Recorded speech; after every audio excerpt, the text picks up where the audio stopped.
recalling the past and remember all the things that I've encountered, I can only say that God has been with me. He lifted me up when I was about to give up, and He gave me hope. We only have a simple kind of living before I entered AMG. My father is a farmer and my mother is a housewife. My father won't have any income that time. For sure won't have anything to eat also. Because of the fact that we're having a financial problem, I chose to look for a job instead of studying. I applied and luckily I got hired. But unfortunately, the salary that I was earning that time was not enough for me and for my family also. I was really hopeless, thinking that I won't be able to achieve all my goals and will be stuck up on what I was that time. Until my uncle informed us about this school, AMG Skilled Hands Training Center. This school is not just for the people who were lacking financial support, but also for the people who wanted to change and live their lives according to what God's will for them. The moment that we knew that AMG was still accepting trainees, my parents decided to send me there to take the examination. And God is really good because He helped me pass the exam.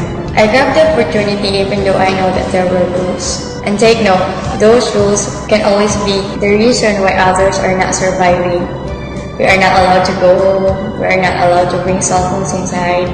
I can say that my stay in AMG was really a fruitful one. I've learned, I've improved, and most especially, I've met and accepted the most important person in my life, our Lord and our Savior, Jesus Christ. It is true that God has a purpose for everything. In school, I was able to realize that AMG rules were really a big help to us. I was able to focus on my studies without any distraction and strengthen my relationship with God.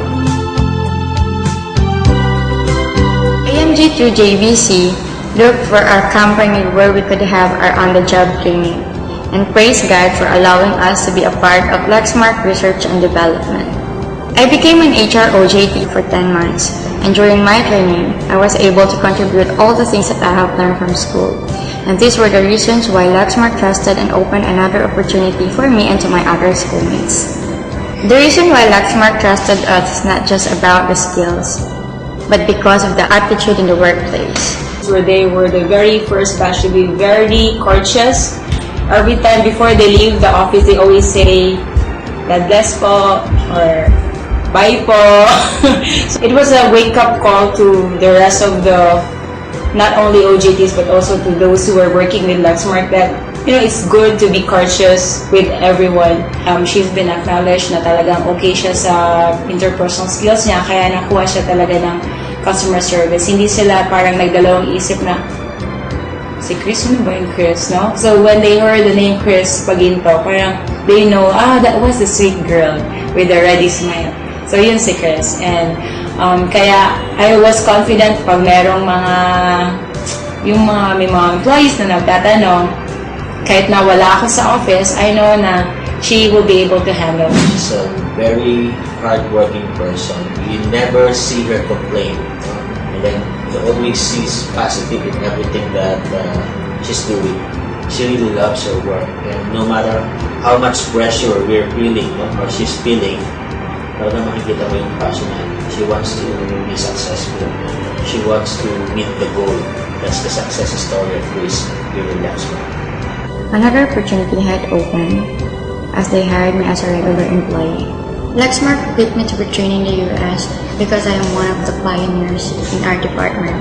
And for the reason that there were no available trainers in the Philippines, Lexmark decided to send us in the US for that training. Our training was for the quarterly business report. We want to come up with a more presentable way of reporting.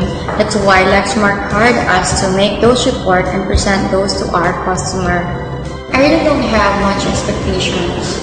All I want at the time is to finish my study and have a better job after. But my expectations has been exceeded.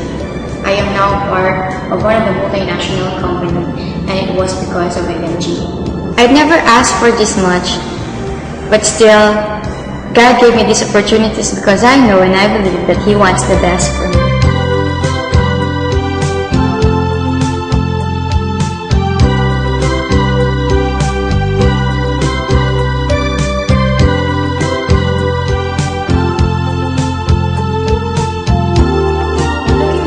situation before, I thought everything was impossible to happen.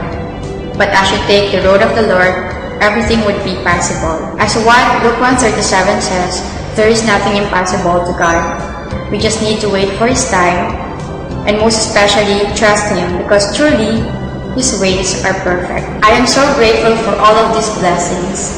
To God be the glory.